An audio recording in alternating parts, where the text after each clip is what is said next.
其實如果講翻整體喺第一季嗰個鋪位狀況呢，大家睇到啦。如果講成交宗數嚟計呢，就186宗，咁啊都比起2025年第四季呢都係有上升嘅。咁但係整體有2月嘅假期氣氛同3月嗰個戰爭嘅氣氛影響呢，都依然有呢個宗數呢。咁即係話都叫做揾到啲支持位，都尚算唔錯啦嚇。租務呢，就今年嘅第一季呢，就睇到嗰個租務成交宗數就略有減少啦。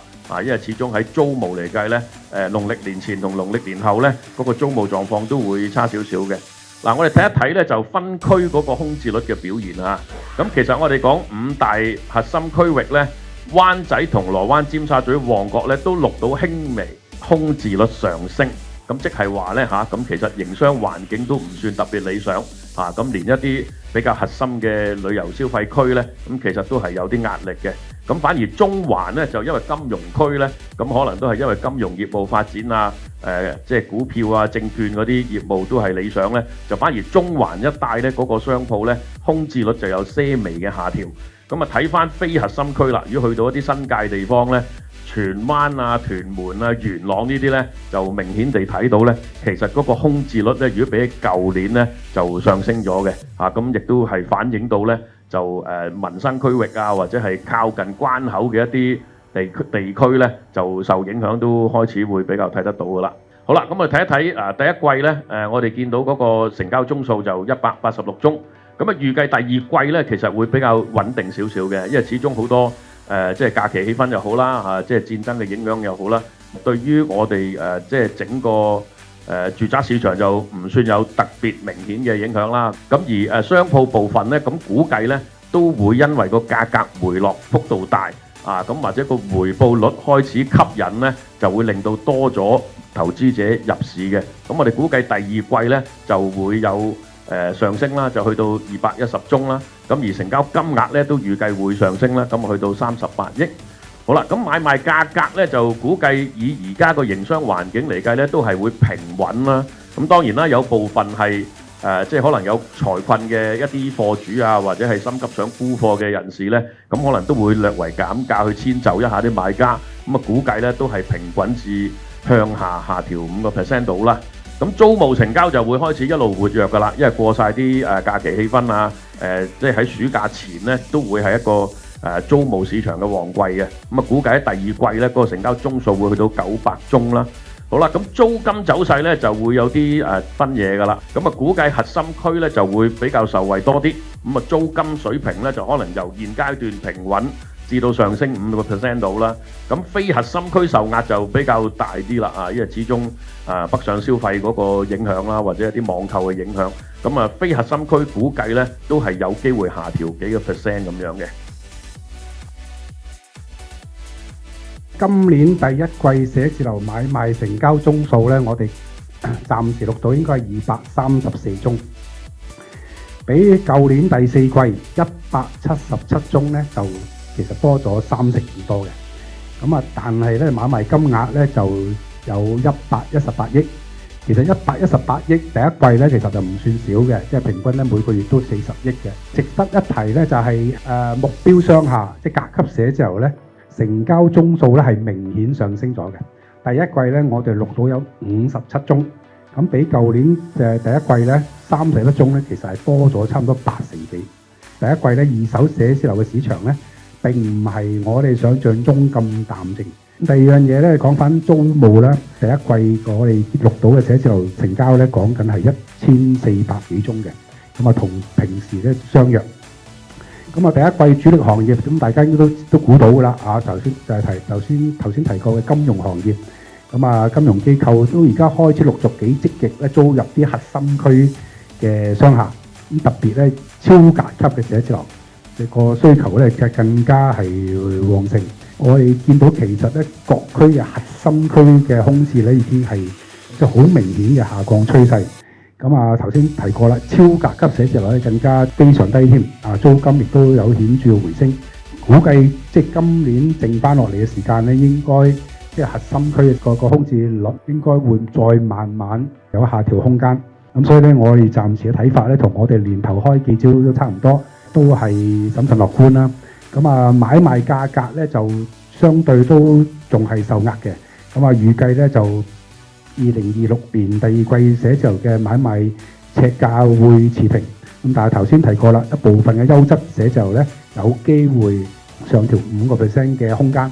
非核心區咧應該估計咧仍然係有5到10% 嘅下調空間。咁啊租務方面咧，我哋仍然都估計大概每個月有大概500到550宗成交咁上下啦。租金走勢同買賣價都同步。咁啊非核心區咧，我哋相信都係有大概5到10% 嘅下跌空間嘅。其實睇翻第一季嚟講咧，其實成交嗰個宗數咧628宗。咁啊628宗嚟講，其實對比翻喺翻舊年第四季咧，係約莫咧上升係10% 左右啦。價錢咧亦都係上升少少啦。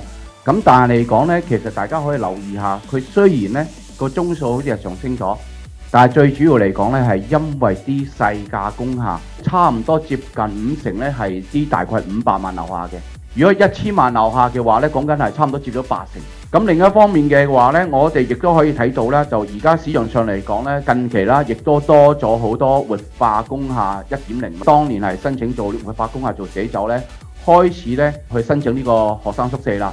咁其實而家喺觀塘有2座啦，咁啊 LT Tower 啦，咁嗰度嚟講咧就會係約莫會申請500幾個床位啦。咁另外喺翻呢個鴻圖道嘅中富中心啦。咁啊，中富中心咧就會係約莫會申請咧，大概係200幾個床位啦。咁另一方面嚟講咧，租金方面啦，其實租金嚟講咧，整體嚟講都係相對都係比較平穩嘅。大家睇翻第一季嚟講，約莫都係1200幾宗啫。咁啊，平均嚟講大概係約莫400零宗啦。咁啊，對比翻即係好市嘅時候，可能講緊600幾宗啊，700零宗、800零宗，其實都係大幅跌咗嘅啦。咁啊，睇翻後市啦，後市我哋認為咧就整體咧嘅工業大廈嚟講咧，就其實個個區域嘅走勢都唔同嘅。咁我頭先我講咧，有啲區域嚟講咧有機會咧再築底啦，但係有啲區域嚟講都係叫做穩定嘅。整體我哋睇第二季嚟講啦，預測都係平穩啦，因為都係要睇翻整體嗰個市場個氣氛啦。所以嚟講，我哋認為咧整體個租務嚟講，第二季嚟講都係大概啦，約莫每一個月可能450宗左右啦，平均嚟講450宗，咁即係預計大約14宗啦。咁租金嚟講咧，就有機會係平穩或者微係有啲跌啦。咁所以我哋都係睇翻第二季嚟講，都係會審慎啦。但係長遠我哋都係睇樂觀嘅。好，咁啊同大家講一講整體嗰個工商鋪嘅表現啦嚇。其實咧，我哋踏入第二季咧，就大家睇到嗰個成交宗數咧係突破咗1000宗嘅。咁當然啦，我哋工商鋪成交就冇住宅咁熾熱、咁旺盛嘅。咁但係咧喺平穩之中咧，就大家都揾到一啲支持力㗎啦嚇。咁所以如果用今年嘅第一季對比起2025年嚟計咧，咁其實咧都係有上升咗10% 到。咁但係如果比起之前破1000單季成交過千宗嘅咧，差唔多就要數到2022年嘅第二季㗎啦。咁即係話咧，其實如果經歷咗呢2-3年咧，咁其實工商鋪嗰個成交宗數咧，都開始揾到啲支持位㗎啦。咁其中咧就受惠比較多咧，就係寫字樓嘅部分啦。咁所以大家睇得到咧，就係一啲大宗交易咧，都係以寫字樓為主啦，尤其是係甲廈啦，亦都有啲全棟嘅寫字樓啊、全棟嘅酒店嗰個成交都比較多嘅嚇。好啦，咁啊大手買賣大宗交易嗰部分又點呢？嗱，呢啲過億元嘅交易呢，其實就今季同舊年第四季就相若啦，咁都係25、26宗咁上下。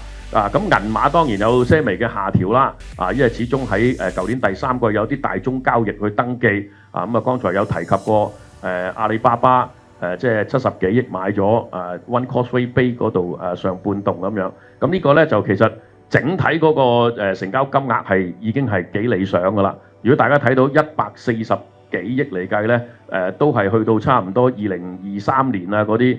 我哋都見到130幾億啊咁樣，咁所以咧就如果講成交嗰個金額咧，就似乎開始一啲大銀碼嘅成交咧，陸續都多嘅。好啦，咁我哋睇一睇第二季嗰個預測啦。咁我哋估計咧呢啲大宗交易啊，或者整體工商鋪咧，咁其實第二季都會係有增長嘅。成交量嗰方面咧，就可能會再度突破去到成1001宗。咁另外成交金額都估計係會一路多啦嚇，咁大約去到接近200億啦。咁價格亦都剛才有提過，3個範疇都各有不同啦。咁就可能分別由正負5%咁上下啦。